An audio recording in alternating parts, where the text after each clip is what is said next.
जगन्नाथ मंदिर उपरे कौनसी पक्षी काहींकी उड़े नाही।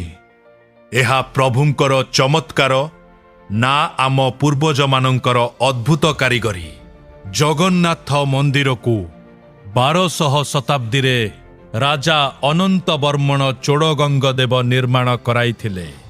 मंदिरर शिखर प्राय 214 फुट उच्च एवं ताहार शीर्ष भागरे लागिछि प्राय 2200 किलोर नीलचक्र।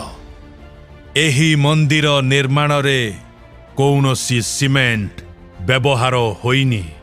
संपूर्ण मंदिरटी इंटरलॉकिंग टेक्निक द्वारा तैयारी, अर्थात पत्थर गुड़िकु एभली कटा जाइछि जे सेगुड़िक एका उपरकु फसी निजे भार बोही पारिबो। मंदिरर गठन रे अत्याधुनिक लोड डिस्ट्रीब्यूशन प्रणाली व्यवहृत होइछि। तळ भागरु मंदिर चौड़ा किंतु उपरकु जाई जाई गठन हेउछि हालुका ओ पतला। एही कारणरू एहा शताब्दी धरी दृढ़ भावे रहिछि। शिखरटी घुमाउदार ओ पतला जहा पवन को मोड़ी देई थाए। सेथिपाई एठारे ध्वजा तळ दिगर पवनर विपरीत दिगकु उड़े। मंदिरर तळ गठन एते शक्तिशाली जे भूमिकंप समय रे मध्य एहा मंदिर को सुरक्षित रखि पारे। तेबे प्रश्न, एही मंदिर उपरे पक्षी काहींकी उड़ंती नाही? सरल कारण हेउछि शिखरटी उपरकु पतला, घुमाउदार ओ तीक्ष्ण कोण थिबा भावरे तैयारी।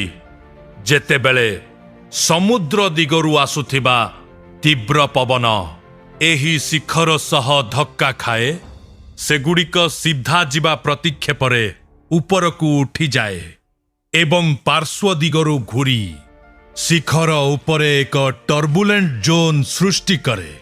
एही अंचल रे पवन प्रतिक्षण दिग बदलाए पक्षी मानंकु उड़ीबा पाई। स्थिर और समान वायु चाप आवश्यक, किंतु शिखर उपरे गठित एही घुरुथिबा ओ धक्का खाउथिबा पवन सेमानंक पाई बहुत असुरक्षित होई जाए।